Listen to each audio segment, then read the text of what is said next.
Buenas noches, ¿cómo están todos ustedes? Qué placer estar a esta hora aquí en Nos Cogió la Noche en nuestro nuevo horario, 8:30 a 9:30, para que más personas nos puedan ver. Muchas gracias a todos aquellos que nos han felicitado, que nos acompañan, que nos siguen, que les gusta este formato de programa de semi-opinión, o de opinión diría yo también, donde tratamos muchos temas. Don Germán, ¿usted cómo va?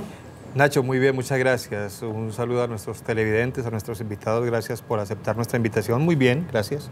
Estamos muy contentos con la visita del Papa, aunque algunos de nuestros invitados dicen que eso no es verdad. Pero sí, que venga el Papa, qué bueno conocerlo. Claro, es interesante y sobre todo este tipo que tiene tanto carisma. Es una persona con un carisma y, o sea, volvió otra vez como a reoxigenar todo el cuento de la Iglesia Católica. Nuestros invitados, doña Patricia, tiempo sin verla, ¿cómo ha estado? Nacho, qué bueno que me invitaron. Eso Germán, un saludo. Ah, Senadora, don José. Fernando, hacía tiempo no te veía y por supuesto a los televidentes un saludo muy Don especial. Fernando es el que nos dice que el Papa no viene. Ahora casamos la apuesta. En los próximos 4 o 5 años tal vez llegue, pero es decir, que no es una visita próxima, no es un evento inmediato. Y lo anuncian como si fuera una cosa ya real. Yo pienso que hay dos entrevolcones grandes. Lo primero, la retirada del Papa anterior. Me pareció inteligente Ratzinger haberse retirado, porque llega un momento de la vida donde ya uno a su edad, ya uno no debe retirarse. Sí, eso es un antecedente interesante. Sí, son esas las razones. Segundo, bueno, si son Esa esas... es una buena pregunta. Bueno, digamos que son las razones. Las que expuso. Sí.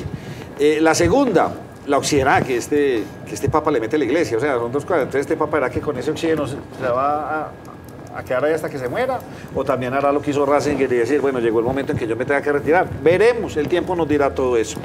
Don José Abad Zuleta Can. Sí, correcto. Casi que no, porque es que me pusieron aquí. ¿Cómo está usted, abogado? Muy bien, sí. Buenas noches a todos. Bueno, me alegra mucho tenerlo por acá. Y doña Paola Holguín, senadora del Centro Democrático, ¿cómo me le va? Buenas noches, muy bien. Un saludo a todos los compañeros de la mesa y a los televidentes. Hoy vamos a hablar de una propuesta que realizó el presidente Santos hace algunos días, donde dice que la ley de garantías se debe acabar porque esa plática hay que gastarla, hay que utilizarla.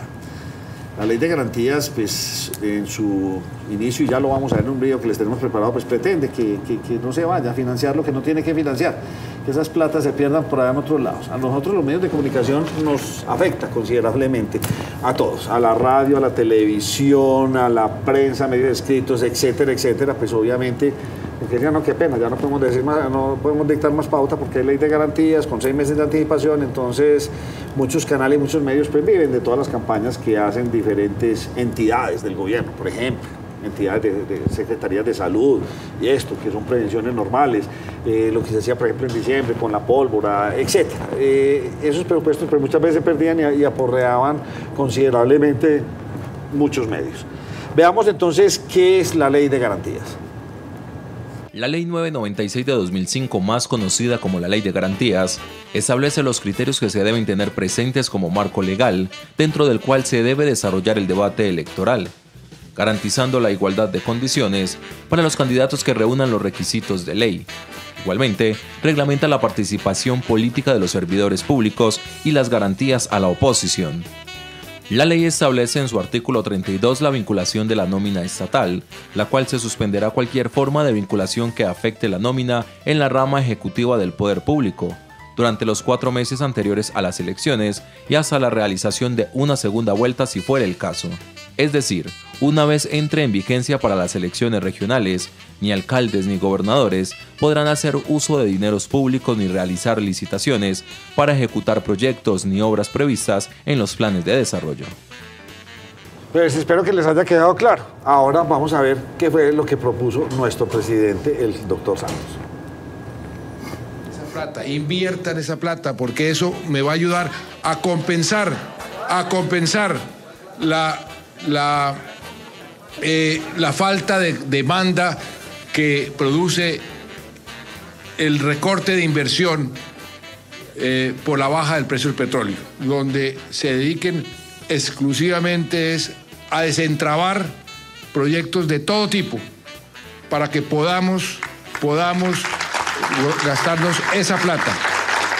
Esa es una plata muy importante.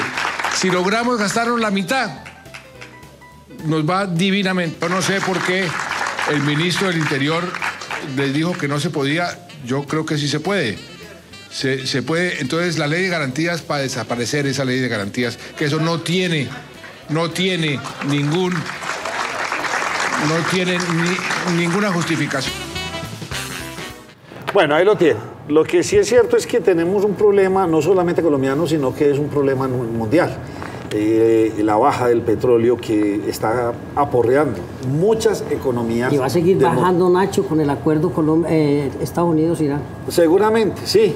Y tiene su factor geopolítico. O sea, sí. Los rusos quedaron muy mal parqueados. Venezuela, ni que hablar. Y hablemos pues ya de Irán, Irak y todos esos otros países petroleros. Y los árabes están tranquilos porque inteligentemente están reinventando sus economías y haciendo muchas cosas. Tiene razón, de pronto sí se necesita que esas platas salgan. Lo que queda uno preguntando de Germán es que igualmente salía. Eso pues echa la ley, echa la trampa, como se dice. Entonces eso, se inventaban las cosas para ver cómo se hacían contratos antes de. Y lo dejo que usted inicie esta charla tan importante. Bueno, se le vino el mundo encima, Nacho, al presidente con esta propuesta porque estamos en época de elecciones y bueno, nuestros invitados ahora nos ayudarán a entender si es un poco desafortunado el momento para haber hecho la propuesta o si realmente la ley se viola como usted dice o no tiene sentido, porque recordemos, Patricia, lo hablábamos hace un momento, que inició la ley de garantías pensando en la reelección presidencial, cuando la reelección presidencial, pero sin embargo hay un artículo que cobija también a los entes territoriales, es decir, alcaldes, gobernadores y todo esto también se ven cobijados por esta ley. Pero ¿qué tan oportuno es que se haga en estos momentos? Pues esa es la pregunta que le quiero hacer inicialmente a nuestros invitados. Comenzamos por las damas. Bueno, a ver, pues para decirlo como siempre digo las cosas, no tengo otra manera. Esa es una propuesta populista. Yo no encuentro otra manera de nombrarla, además es muy irreflexiva, ¿cierto? Pareciera sin información.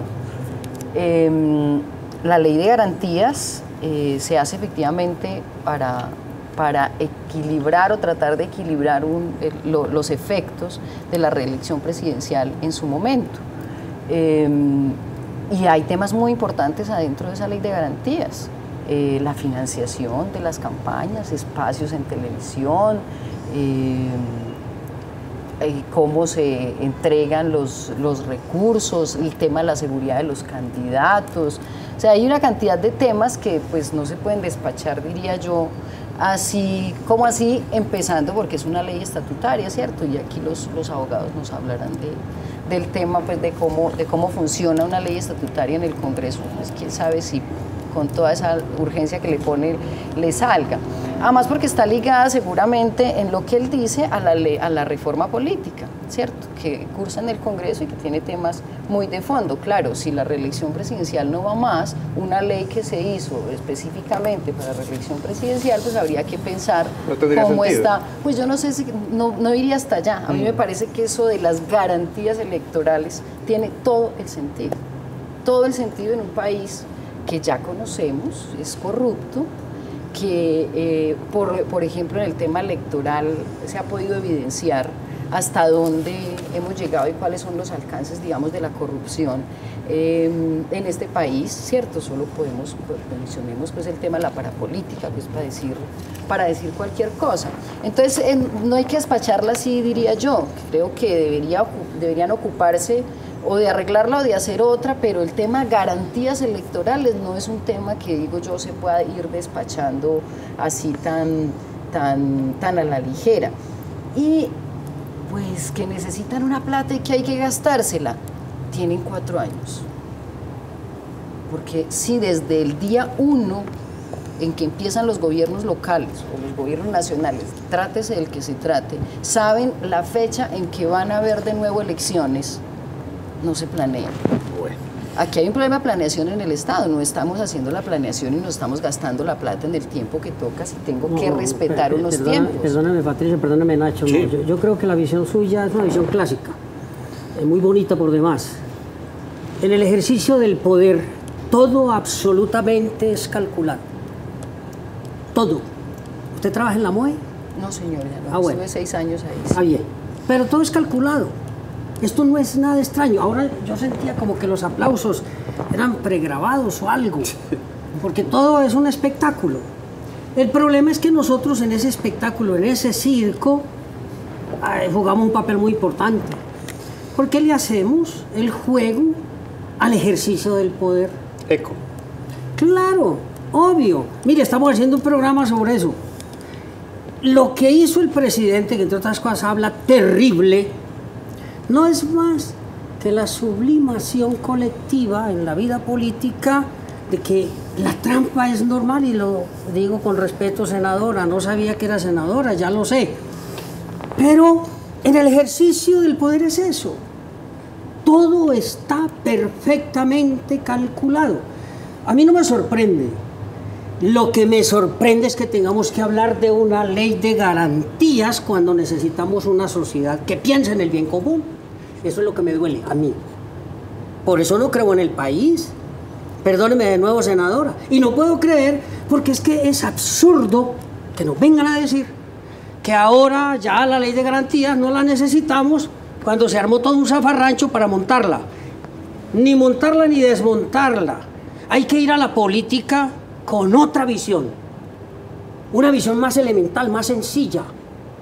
No de lucro individual, sino pensando en el colectivo. Pero esa es la sublimación. Y esa sublimación, si tuviéramos magia y pudiéramos penetrar en la mente de todos los que actúan en política, nos suicidaríamos de ver cómo son los cálculos de cómo voy aquí. Por eso me duele. Y gracias, Nacho, por traerme. Es una forma de desahogarme. A mí no me gusta mucho asistir a estos programas porque tengo muchas cosas que decir. Claro, por eso tengo mi propia actividad periodística. Pero esa es la realidad. Esto no se debería tocar aquí. Esto no debería ser tema en una sociedad orientada hacia la corrección, hacia la honradez. Eso no se debería tocar. Paola, Patricia decía ahora que era una acción populista. ¿Usted qué opina? Yo creo que el problema no es acabar la ley de garantías. Lamentablemente, cuando no se entiende el ejercicio de lo público como un ejercicio para servirse y no para servirse, se tienen que crear este tipo de leyes. Y más que derogarla, hay que hacer que se cumpla. Hay varias imprecisiones en lo que dice el señor presidente. La primera es que si bien esto se hizo en el marco de la reelección presidencial, no es una ley exclusivamente para elecciones presidenciales. El artículo 38 de la Ley de Garantías establece unos parámetros para todas las elecciones. De hecho, como lo decía la doctora Patricia, que hay muchos temas de fondo, porque la Ley de Garantías lo que pretende es establecer un marco para que las elecciones se den de manera transparente y en equidad, para dar eso, garantías. ¿Que tienen que gastar 5.8 billones de regalías? Bueno, la Ley de Garantías existe desde el 2005. En 2007... se hicieron elecciones con ley de garantías en 2011 y no se cayó ningún municipio y no se cayó ningún departamento. Este es un tema de planeación. Y es populismo y es mentiroso decir que gastarse esa plata es una especie de ley anticíclica para combatir la caída del precio del petróleo. Eso es mentiroso. Eso lo que hace en realidad, creo yo, es tratar de legitimar la mermelada, porque es poner dineros públicos, del erario público, en un país con tantas necesidades y con estas dificultades económicas, al servicio clientelista de un proceso electoral. Entonces yo creo que el anuncio del presidente Santos lo que busca es estimular el derroche en una economía que viene en retroceso. Dar vía libre para que se siga dando corrupción, clientelismo y todo lo que hay alrededor de los procesos electorales. Yo creo que el planteamiento tiene que ser distinto. No solo hacer que se cumpla la ley de garantías, sino empezar a pensar reformas de fondo frente a nuestro sistema electoral que a todas luces no está funcionando y que no genera confianza en los ciudadanos y que está permitiendo que se dé todos estos elementos de corrupción alrededor del proceso. Y hay otra cosa importante, que ahora lo recordaba también la doctora Patricia, esto es una ley estatutaria. Y una ley estatutaria para reformarse tiene que llevar visto bueno de la Corte Constitucional y tiene que surtir unos debates en el Congreso. Entonces, ese es otro estilito al que lo va acostumbrando a uno el presidente de la República, y es tirar anuncios para aplausos que después no puede hacer realidad, o por tiempos o por inconveniente. Les prometió ampliación del tiempo no pudo. Entonces ahora les promete tumbar ley de garantías. Mire, esto es poco serio. Yo creo que este tipo de anuncios termina debilitando la democracia, la institucionalidad, el Estado de Derecho. Déjeme, yo tengo que meterme ahí ya, porque ya me picaron ustedes la lengua, que ya los veo todos en contra. Don Fernando, ¿a usted no le parece, y lo voy a decir yo desde mi punto de vista, a mí me gusta a veces opinar desde la ignorancia, pero es que son 6 meses antes de las elecciones, arranca la ley. 4 meses. Bueno, 4 meses. Pero resulta que las elecciones son en octubre, y ya en octubre para adelante todos los gobernantes están bregando a entregar, ¿sí o no? Ya, al que viene. Entonces esos 4 se convierten en 6 o en 8, en que se para una economía del país bastante importante. Obviamente vemos gravísimos problemas de entregar contratos que no son, y de robos y de todo lo que sea. ¿No sería mejor, en vez de contratar, de revisar bien esta ley de garantías, de ver que si se cumpla, es revisar, mejor crear una ley del buen gasto, para que el país no se pare? Porque es que cuando ya usted habla de 4 meses, que tirando a 8, es mucha la plata que se deja inyectar a la economía del país. Yo creo que hay que precisar la propuesta del gobierno, ¿cierto? Es decir, esto ha tenido una variación. Lo que el presidente anunció en la cumbre de alcaldes es que iba a acabar con la ley de garantías. Y cuando vino toda la discusión, entonces dijeron, no es toda la ley. Queremos simplemente modificar una parte pequeñita del artículo 38 para permitir los convenios interadministrativos, ¿cierto? Es decir, la redujo a su mínima expresión. Entonces, digamos, lo que estamos discutiendo hoy no es toda la ley de garantías, si se revoca o no, sino si se modifica esa partecita chiquita de la ley de garantías, ¿cierto? Uno advierte inmediatamente que lo que hay ahí es un acomodo de la propuesta, pues gracias a toda la reacción que hubo en contra del anuncio del presidente. Ahora, para uno poder entender, yo creo que es bueno tratar de entender en qué contexto se propone una cosa de estas. Yo comparto lo que dice la senadora. Hay una propuesta incumplida a los alcaldes y gobernadores de aprobar la reelección inmediata. Eso no fue posible, ¿cierto? Entonces, una forma de compensar eso puede ser, venga, yo los dejo que gasten plata en medio de las elecciones. Pero hay otras razones de fondo. La economía en realidad tiene en este momento un problema, ¿cierto? Producido por los precios del petróleo, por el precio del dólar, y el presidente lo dijo en la cumbre, dijo, una forma de ayudarle a la economía, ¿cierto? De dinamizar el ciclo de la economía es poner plata a circular, y en este momento el único actor, digamos, que económicamente pudiera activar esto es el gasto público. Sí. Y ahí fue donde dijo, si nosotros le inyectamos esos 5.8 billones a la economía, en estos 9 meses, en estos 7 meses, vamos a generar unos ciclos económicos que nos ayuden. Desde ahí lo planteo, ¿cierto? Sí, así es. Ahora, visto desde el tema del objeto de la ley de garantías, uno diría, el propósito es evitar que los funcionarios aprovechen los recursos públicos para financiar campañas políticas. Es decir, que saquen provecho de su posición de funcionario público. La cuestión es si efectivamente esto se está cumpliendo o no. Entonces mucha gente dice, no, eso los topes los burlan todo el tiempo, siguen haciendo contratos.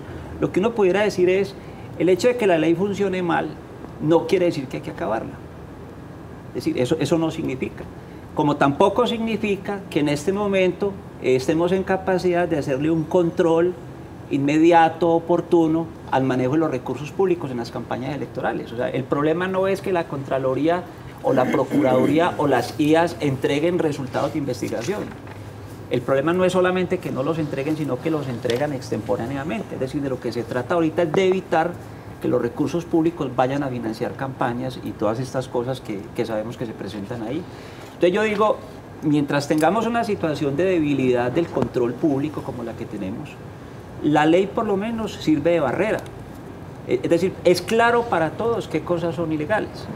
Ahora, creo que si hay un asunto que tenemos que resolver de fondo, y es que efectivamente esto sí le produce una semiparálisis a los municipios, a los entes territoriales. O sea, sí es verdad, sobre todo porque recuerden que una de las propuestas era unificar los periodos electorales, porque es que los entes territoriales están soportando varios ciclos de ley de garantías. Eso llevado, claro, uno dice, no, la solución es planeación, pero la planeación, cuando está atravesada por tantos periodos de suspensión de la contratación y los convenios, resulta teniendo una acumulación que puede ser muy peligrosa de la ejecución presupuestaria. Cada 2 años prácticamente. Claro, porque por ejemplo frena. ahorita pueden estar todos desbordados ejecutando lo que puedan de aquí al 25 de junio. O sea, eso es una locura. ¿Qué es lo inconveniente de la propuesta? El momento en que la hacen. Perfecto. Pero miren, pero si en este precisar momento una el presidente dice, vamos a resolver un problema con miras a las elecciones que tenemos ya y lo vamos a aprobar de aquí al 25 de junio, uno dice, no, eso no es serio. Muy no, bien. eso ¿Qué no va a es serio, precisar? no, es que eso no es serio. O sea, la ley, el artículo 38 se refiere a convenios interadministrativos y a contratación directa. Ni convocatorias, ni licitaciones, ni el resto de la contratación. El resto de la contratación no la toca la ley de garantías. Solamente convenios interadministrativos, y vuelvo y digo, ¿cómo así? Yo ya sabía en qué día eran las elecciones, ¿por qué no se pusieron las pilas con el tema? Es que era la plata, solo la plata de regalías y era un cojonal de plata. Que la coyuntura vino y nos dijo que esa plata no sirve, no sé qué, no, esa para mí no es justificación. Que hay un problema serio de planeación. Seguimos, y tú ponías el ejemplo, aquí se hizo un referendo por allá hace muchos años para acabar las contralorías, y yo decía en ese momento, decía, a ver, que porque las contralorías no sirven, entonces las eliminamos. Si mi mano me está doliendo, me la corto. Entonces, como la ley de garantías me está poniendo aquí una talanquera y no me deja gastarme 5.8 billones que no fui capaz de planear cómo gastármelos en todo este tiempo, y ya sabía que se me venían las elecciones, tanto sabía el gobierno nacional como los entes locales, que también tienen muchas dificultades para presentar proyectos porque no se tecnifican, porque no califican sus procedimientos administrativos al interior de las alcaldías. Entonces, seguimos cortando pedazos para poder seguir avanzando, y no tocamos los temas de fondo. Sí, es que puede ser muy bello pensarlo en el ideal, claro que sí, y yo seguiré pensándolo desde lo bello. Ellos aquí saben que así lo planteo. Pero entonces, ¿nos seguimos haciendo los locos o cogemos ley de garantías, hoy equilibrio de poderes, y todos los temas que se están tocando en la reforma política tendrían que tocar esta ley de garantías de fondo? Hermano, ustedes están hablando de 8 billones, senadora. 5.8. 5.8 billones, Fernando. Oiga, uno los escucha a ustedes y yo como televidente digo, bueno, esta gente está muy ilustrada. Yo voy a admitir que todo lo que dicen en el ejercicio del poder es válido. Me pregunto, ¿pueden gastarse esos 5, 8 billones de pesos resolviendo los problemas del Chocó, de la costa atlántica, de Antioquia, que no tiene carreteras? ¿Pueden gastárselos, por favor? Ese es el fondo. Entonces, senadora, discúlpeme. Ese es el Mire, fondo. yo me muero de angustia y yo no puedo hablar como los doctores. No. Lo que pasa es que resuelve otra cosa de fondo.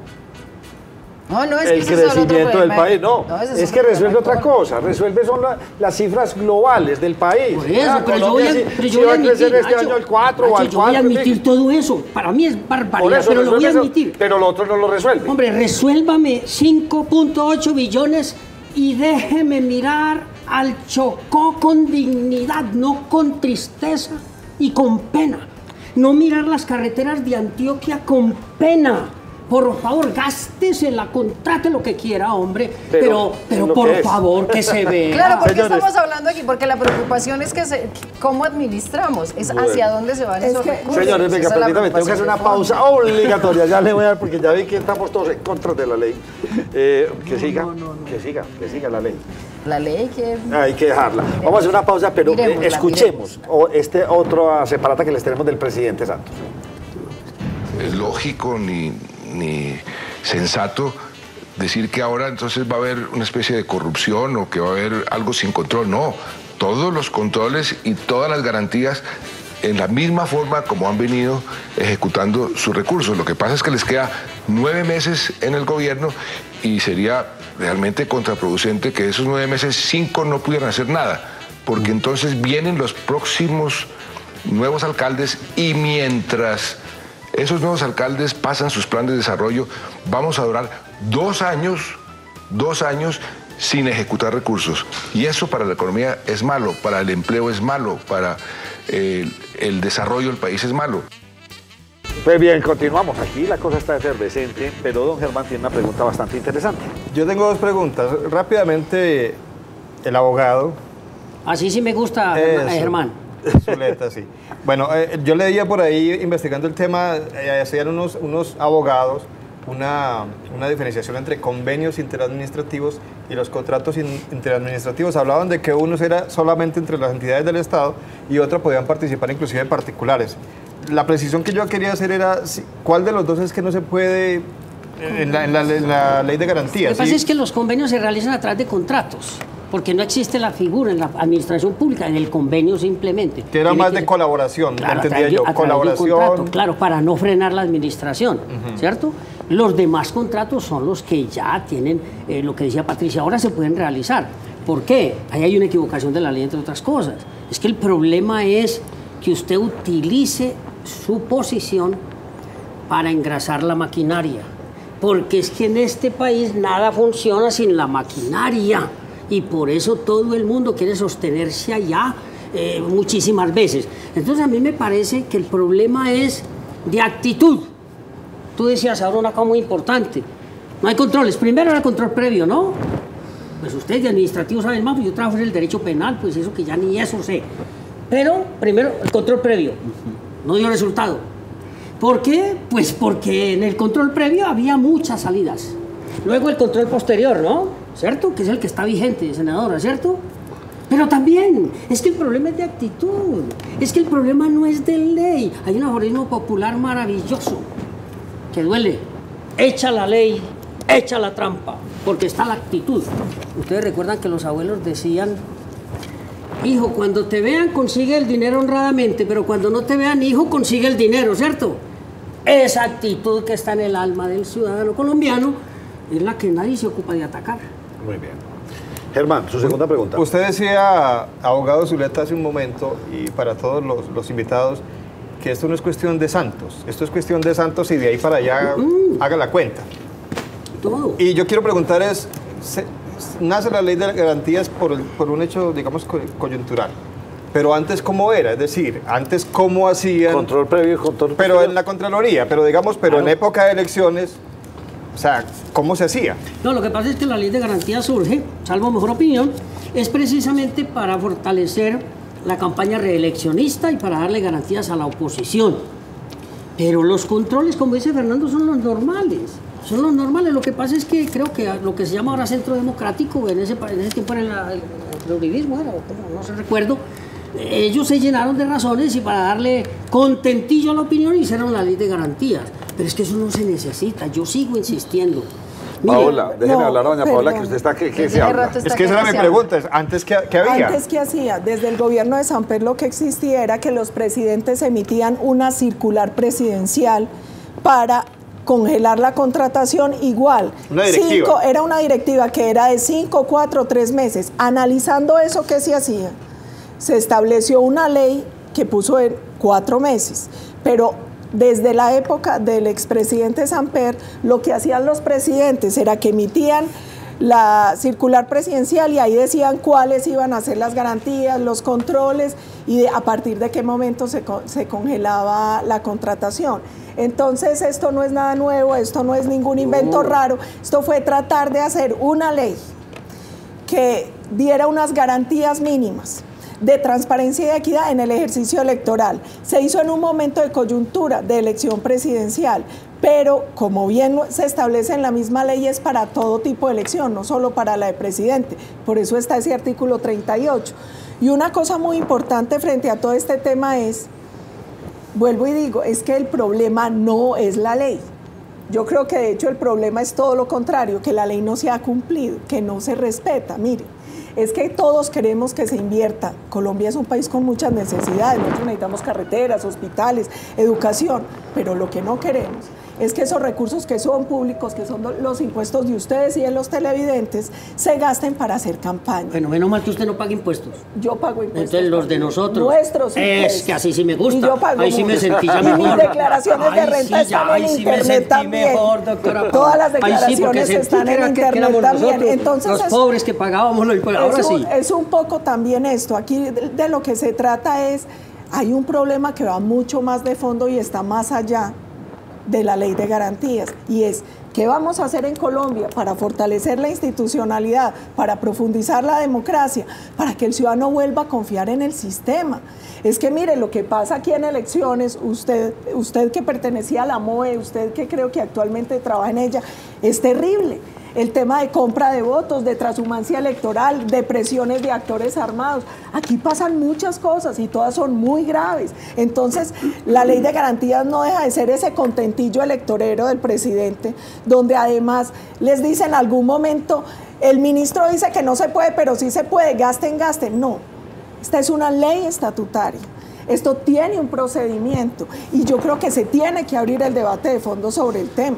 Fernando, yo le tengo una pregunta a usted y es la siguiente. Hemos visto en repetidas oportunidades, y recuerdo hace 2 años haber visto casi que, no sé en qué municipio, en donde el 31 de diciembre se firmaron todos los contratos que había que firmarse. Sí. Fue noticia, la cosa más descomunal. Ellos estuvieron pues, hasta las 3 o 4 de la mañana del 1 de enero firmando contratos. ¿Será que... Y tomando agua. Y tomando agüita, sí. Es caer en lo mismo. O sea, es que mire, esto se frena hasta octubre. Y entonces coge octubre, noviembre, diciembre, Nacho, con un montón de propuestos rezagados. ¿Qué va a pasar ahí? Míralo así de simple. Nosotros siempre hemos dicho que ese es un país santanderista, ¿cierto? Tiene un fenómeno que se llama inflación legislativa. Nosotros producimos leyes para todo. Eso sí, somos expertos, sí. Pero eso es es un reflejo del mal funcionamiento del Estado, que todo lo quiere resolver con una nueva ley. Entonces, por ejemplo, todo lo que está prohibido en la ley de garantías forma parte de los controles ordinarios de los aparatos de control del Estado. ¿Sí me entendés? No habría necesidad de ley. No. En teoría no tendríamos necesidad de poner una ley para eso, en teoría. Si los órganos de control y vigilancia funcionaran adecuadamente y produjeran decisiones oportunas. Entonces, creamos una ley para que sirva de contención. ¿Cuál es el problema? Hoy no tenemos los órganos de control y vigilancia en óptimas condiciones para que nos garanticen eso, ¿cierto? Y tampoco tenemos una capacidad de planeación adecuada para que los entes territoriales le den salida a todos los recursos. Y una justicia que flaquea. Claro, Nacho. Mira, Nacho, mira lo que vos decías, lo que estabas preguntando. Yo no creo que sea un problema ni histórico ni que vaya a acabar ahorita. Los últimos días de diciembre, las oficinas del Estado normalmente están colapsadas. Claro. De contratos que firman a diestra y siniestra. O sea, es un desperdicio, porque digamos es una lluvia de contratos. Eso no lo controla nadie. Entonces, hagan esta cuenta. Las regalías, según la cifra que entregó el presidente, van a tener una disminución de 5.2 billones, las regalías, ¿cierto? Sí. Entonces, con todo y eso, el Estado-Nación seguramente estará girando una cantidad enorme de plata a los municipios, a los entes territoriales en el último semestre, donde ya no hay tiempo de ejecutar nada. Estamos en ley de garantías hasta el 25 de octubre, es decir, del 25 de octubre al 31 de diciembre se tiene que ejecutar una cantidad impresionante de plata. Ahí es donde sí puede haber un desperdicio, una corrupción muy grande, porque es más difícil hacerle control. Yo no estoy diciendo con esto que la solución sea acabar con la ley de garantías, yo no lo estoy diciendo. Pero sí se está creando un problema mayor. mayor. Tenemos un problema y ¿cómo lo resolvemos que no sea acudiendo otra vez al legislativo para que produzca una nueva norma? Permítame que doña Patricia tiene la lengua picada. Pues como siempre, pero bueno. Investigación y judicialización. A ver, cuando uno ya ve funcionando la ley de garantías, cuando puede, porque funciona a partir de el Ministerio del Interior, o sea, quien operativiza, digamos, esa ley de garantías es el Ministerio del Interior y genera un decreto que se va, como lo hacían antes, lo decía la senadora, y se va por todos los municipios, gobernaciones y municipios. Todos los municipios y gobernaciones tienen que establecer un comité de seguimiento de las garantías electorales. Y ahí está Raimundo y todo el mundo, todas las CIAs, todos los partidos políticos, toda la institucionalidad. Sí. Y es el secretario de gobierno, el alcalde, digamos, o quien delegue, que generalmente son los secretarios de gobierno, deben poner a funcionar ese comité de seguimiento a las garantías electorales. Todos los delitos, todas las denuncias, toda la información, digamos, que hay ciudadana o de entes de investigación y toda esa institucionalidad que hay, se canaliza y se va a una cosa que se llama Uriel, que es más que una línea telefónica. Eso es el aparato del Estado con la Contraloría, con la Contaduría, con la Fiscalía, con la Policía, con la Defensoría, con todos los entes del Estado. Sí. Si efectivamente el Ejecutivo quisiera que esa ley funcionara, ponía a funcionar todo eso, es una red tejidita, una estructura para que funcione, recoge toda la información. están obligados a recoger toda la información. O sea, es el contrato y se fue regando Pero por todos miren, lados. yo recuerdo muy bien la última elección a la que le hice seguimiento, porque fue muy candente el debate en esta ciudad, la elección de la última elección que se hizo aquí. Y yo desde febrero hasta septiembre, hice 13 informes que se le entregaron a las autoridades. En todas las reuniones que inicialmente se hacen mensuales y luego durante los 4 meses son cada 15 días o cada semana o 2 por semana de seguimiento electoral, preguntaba por las investigaciones y por la judicialización. Y siempre me preguntaron, siempre me contestaron, no hay denuncias, entonces no hay investigación, entonces no hay judicialización. Solo en el último comité de seguimiento electoral que se hizo 4 días antes de las elecciones, convocado por el Ministerio del Interior y por el Ministerio de Defensa en esta ciudad, aparecieron todos los entes de control y todos los que tenían que ver con ese comité de seguimiento electoral con informes, porque había el general, porque estaba el ejército, o sea, los altos mandos eran quienes estaban en esa mesa. Y entonces llegaron los informes, yo me quedé así, llevo 13 meses, todos estos meses esperando 13 informes y todos estos meses esperando que pase algo y no pasa nada. Pero nadie presiona desde ningún lado. Pero ¿sabe por qué? Nadie presiona desde ningún lado. O sea, al parecer es una cosa que está ahí, pero ahí a ese sitio no van los partidos políticos. Y vuelvo a cerrar con lo que siempre les cierro yo aquí, con la marcha a las urnas. No va a cerrar. La marcha a las urnas. Es que ¿cómo es que vamos a las urnas? La pregunta que tenemos que resolvernos, querido amigo Moe, es una y muy sencilla. ¿Los organismos de control y quienes los dirigen son partidistas o no? ¿Pertenecen a partidos políticos o no? ¿Están ocupando esos cargos haciendo subtextualmente campaña política o no? ¿Podemos esperar controles? Nada. No podemos esperar controles, seguimos con la misma farsa. Por eso usted se desgasta, usted hace su trabajo para que luego reciclen ese papel y de pronto la investiguen, pues por corrupción, porque gastó mucho papel. Eso es votar corriente. Pero por eso digo lo de la marcha de las urnas, es que nuestro sistema político y nuestros políticos son el reflejo de nuestra sociedad. Si la sociedad cambia, ese sistema tiene que cambiar. Por eso digo que lo que tenemos que mejorar es con qué información llegamos a las urnas. Y si quiere vuelvo y le pongo el mismo ejemplo de por qué se cayeron tantos gobernadores y tantos alcaldes y tantos concejales en 2007. Porque además de porte ilegal de armas y de narcotráfico y de una cantidad de delitos, no le daban de comer a sus hijos. ¿Se acuerdan que es mi histórico ejemplo?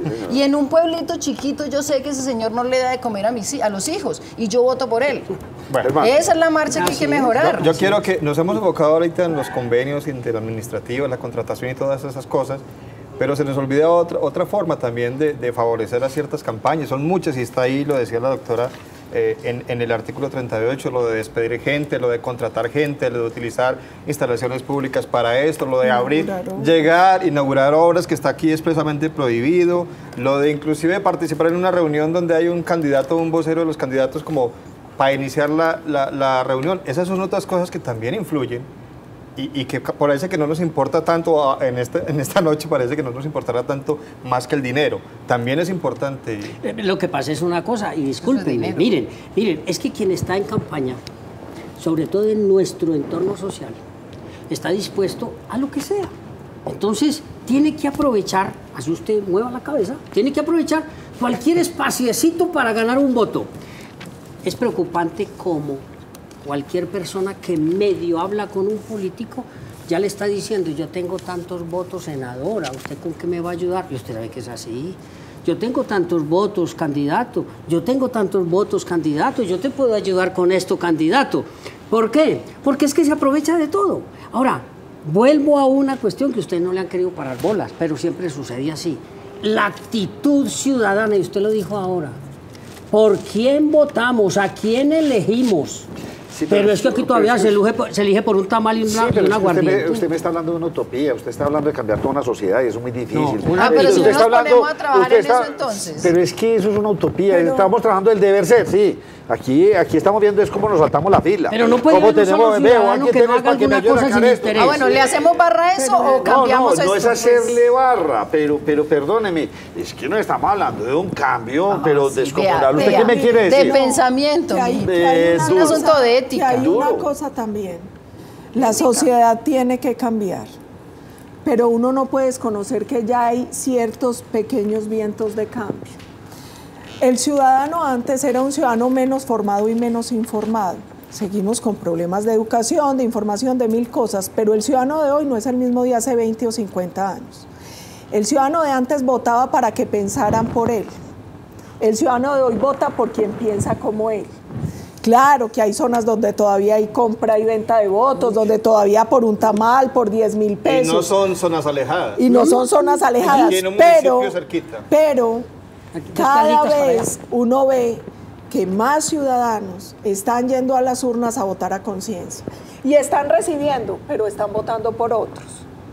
Porque el mejor castigo para el corrupto es que se quede pelado y sin votos. Entonces uno también está viendo eso. Mire, yo me camino de este país, usted me mira con cara rara, pero yo se lo digo porque para yo llegar allá tuve que caminarme Colombia 2 años seguidos a punta de suela, saliva y saludo. Y uno en esos recorridos se da cuenta que el ciudadano sí está cambiando, que el ciudadano sí está más formado y más informado. Además porque se están dando cuenta de una cosa, donde compran el voto es donde más pobreza hay. Porque los políticos que compran votos tienen campañas muy caras. ¿Cómo recuperan la inversión? Robando.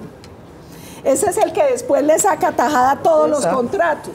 A todos los contratos. A todos. Entonces, las zonas donde más compra-venta de votos hay, casualmente son las zonas más empobrecidas, con menos desarrollo y con menos verdaderos liderazgos políticos.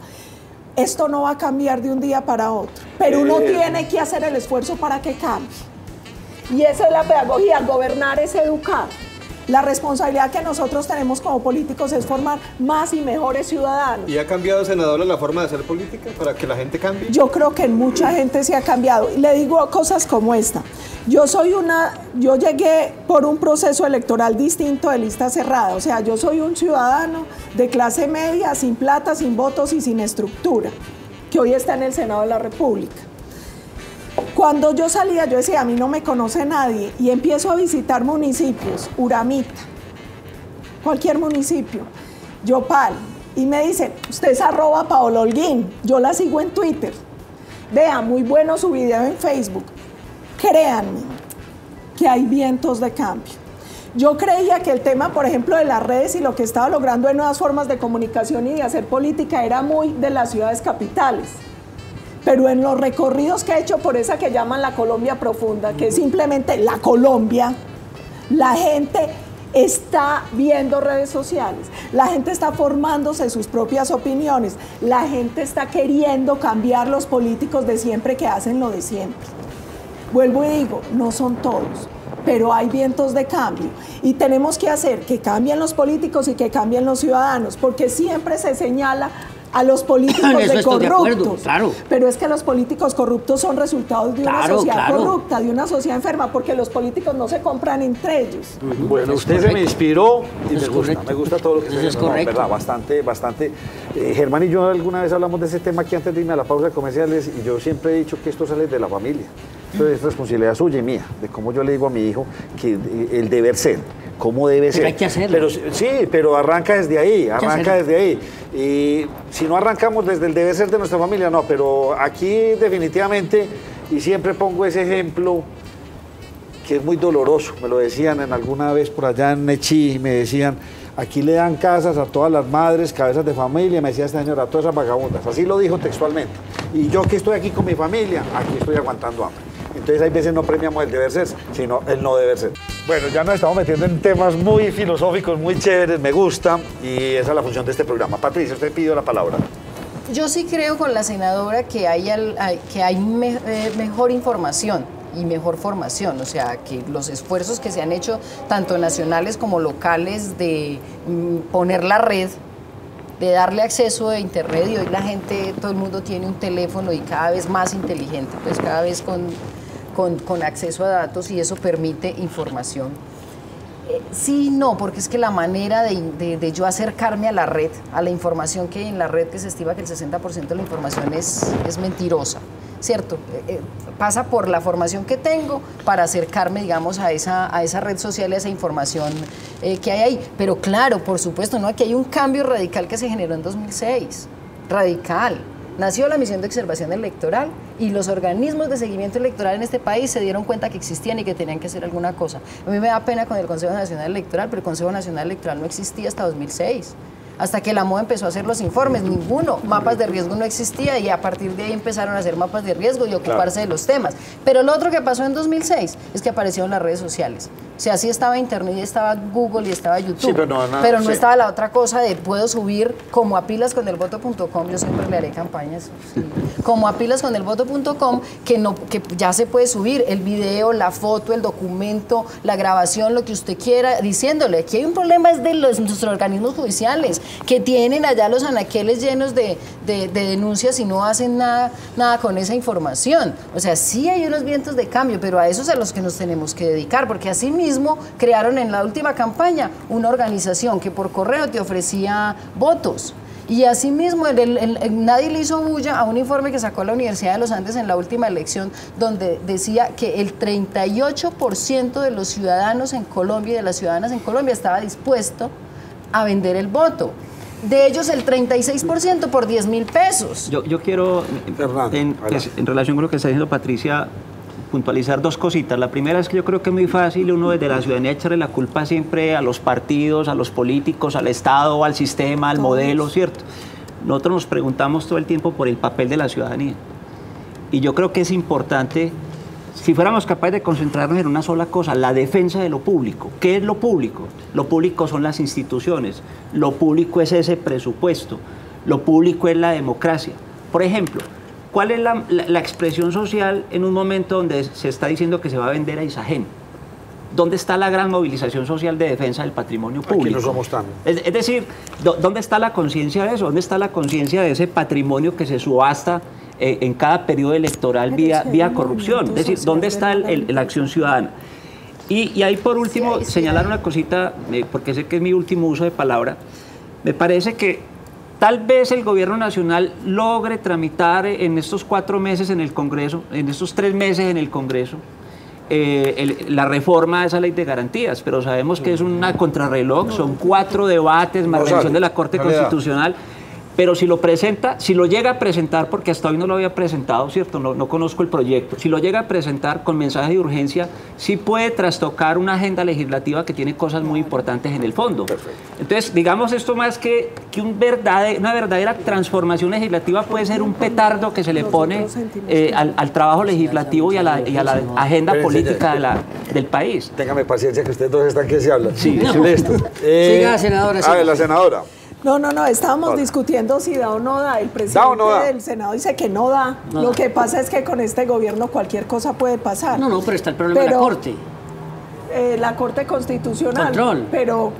O sea, puede que pase, pero que en el Senado, pero que logre todo el proceso que entre en vigencia, y que entre en vigencia y se pueda aplicar. Muy bien, entonces abolido, no va a pasar, hermano. Ojalá no pase. No, pero espera que yo quería decir una cosita. Claro. Que me pareció muy importante el tema de la responsabilidad compartida. No es el todos somos malos, no. La responsabilidad compartida. El tema de no a la venta de Isagen, sí hay un movimiento y hay uno muy fuerte que está liderando el propio sindicato, y aprovecho para hacer la cuña porque en Comisión Quinta esta semana es el debate, y este es un debate de nación. Sí. Este es un debate de nación, de un bien estratégico por el que tendríamos que estar peleando cada uno de los colombianos. Entonces, por eso aprovecho de hecho la cuña, y para que entendamos en ese tema de lo público también lo que significa ser servidor público. Servir a la gente. Es que las cosas por algo tienen un nombre y no nos hemos entendido así. Y aquí no existe una ética de lo público. Aquí seguimos pensando que el vivo vive ni ciudadana, el vivo vive el bobo de la mamá. Y mientras la moral, la ley y las costumbres nuestras como sociedad no se comuniquen, va a ser muy difícil que funcione. Y la ética no tiene nada que ver con el derecho, según el abogado. No, pero hay 3 elementos que te regulan. Te regula la ley, te regula la moral, te regula el colectivo, las costumbres, la cultura. Sí, hay un problema y aquí todo está desconectado. Bueno, yo quería hablar de algo que mencionó el abogado Zuleta aquí con lo de los que ejercen el control. Uno elige a los alcaldes, gobernadores y al presidente, pero a esos que controlan no lo elige uno. eso lo eligen los que no deberían elegirlo. Entonces, cuando vamos a hablar de cambiar todas esas costumbres y de que la ley funcione y de que los controles se hagan, pues tendríamos que comenzar por hacer esos cambios para ver quiénes elige a los que controlan. Germán, echémosle ojo a la reforma política. Germán, captaste la idea. Nos tenemos que ocupar de la ley de garantías, pero es que tenemos que reformar toda la elección de los organismos de control. Por eso es que le echemos ojo a la ley de garantías. Claro, es que los organismos de control son un problema. política. Pero a ver, yo quiero, senadora, seguirle a usted en algo que me parece importante. Y a Patricia, la conciencia ciudadana. Aquí no hay cultura política, por lo tanto no hay conciencia ciudadana, Sí hay una y no cultura hay política. conocimiento de lo público. Si existiera conciencia política, cultura política, no estaríamos discutiendo aquí eso, sino otras cosas, cómo hacer obras. Claro, cómo eso es lo que mejorar no es buena para la democracia. Lo que pasa es que es una... Bueno, entonces yo hablo de una conciencia politiquera, pero la responsabilidad, es compartida y por eso la sigo en eso, es compartida. Porque yo pienso que los políticos, además de sostenerse con su maquinaria allí, si hacen cultura política, ganan, porque gana la sociedad. Es que la sociedad es su fuente vital. Y usted, senadora, como servidora pública, y usted, X o Y, como servidor público, tiene que entender que usted está al servicio del ciudadano. Y el ciudadano tiene que entender que existe el voto programático. Y que existe tiene un que analizar procedimiento. por quién va a votar. Porque si no lo construimos todos, entonces todos vamos a estar en la obra. Pero yo quiero hacer una pregunta final. ¿Esos que piensan en servir se lanzan realmente? ¿Aspiran? Es que no hay necesidad de ser nadie para servir. Esa es la creo- diferencia. Pero con yo esa creo que sí. motivación Esa es se la lanzan. diferencia. Yo No. creo que sí, yo creo que uno no puede decir que todo el que se lanza a la política es un corrupto y tiene apetitos. No, yo solo preguntaba. No, por eso digo que Él está contestando. yo creo que hay que asumir también como una Sí, cosa sí, de uno buena sí fe. Y ya lo otro se califica por los comportamientos, ¿cierto? Creo que Los una persona resultados. que hace propaganda extemporánea, que hace trampa en las elecciones, Existen los que quieren corrompe ir a al buscar elector. allá. ¿Cómo es por el desayuno? Claro, Se a mí me conoce. quema. Hay una cosa clara, como se hace campaña se gobierna. Como se es en lo privado, se es en lo público. Ese cuentico de que es muy mal político, pero es muy buen ciudadano o es muy buen... No, eso Pues es hay mentira, doble uno es un ser moralistas. integral.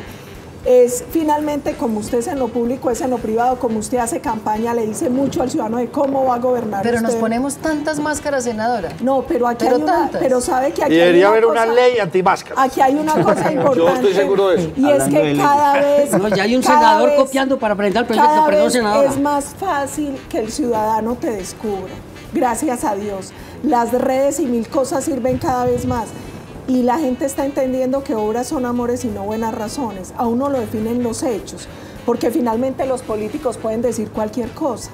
Pero es el actuar cotidiano de uno el que determina quién es. Usted me mete en una Pero pelea. déjame decir una cosa No, nos respecto a tenemos eso. que ir. Respecto a eso, senadora, es que cuando aquí apareció todo, se destapó todo el asunto del paramilitarismo y uno tenía conversaciones privadas, incluso familiares o con compañeros, y llegábamos al punto de, oiga, es que hay una línea divisoria entre lo legal y lo ilegal y no se puede traspasar, te terminan diciendo, es que necesitábamos los paramilitares. No.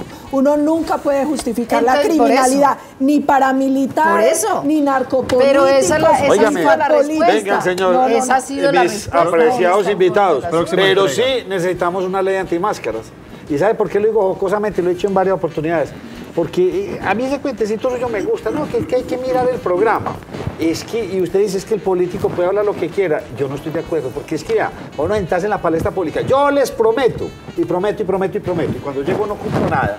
Hay que Debería hacerle haber seguimiento. una ley, no, debería haber una ley antipromesa. Mire, el voto que es no programático. cumple, hay que Sí, bajar. existe A ver, el voto Rosa, programático, existe. solo que Eso no lo usamos, Patricia, Nacho. Patricia, eso no Y es existe. revocatoria No, de nadie, mandato. ningún Claro. presidente Y es de este revocatoria. país. Y hay ley Sí de existe, cumplimiento. pero no lo usamos, Hay ley de Nacho. cumplimiento. ¿Cuándo ha visto usted que se No caiga lo por usamos. Porque eso? no lo usamos, Nacho, porque Por nos da eso. pereza, porque eso de que piensen por nosotros Entonces, todavía existe. ley antimáscara, ley antiprogramática. No más leyes, no más leyes. No, por Dios, porque No, es que yo creo nos que- prometen, No, y vaya a mire. ver a la hora de ejecutar. Yo Pues creo nada. que, Hagamos pero aquí el seguimiento. tema también es un ciudadano más formado no vuelve a elegir ese que prometió y no cumplió. Ay.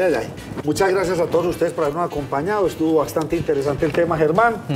Ya sabemos que esta ley de garantías continuará y no se va a acabar. ¿Es así? Lo importante es que no se paralice el país, que es la preocupación de algunos, y que no aprovechen los politiqueros para hacer campaña con los recursos públicos. Que descansen. Feliz noche a todos.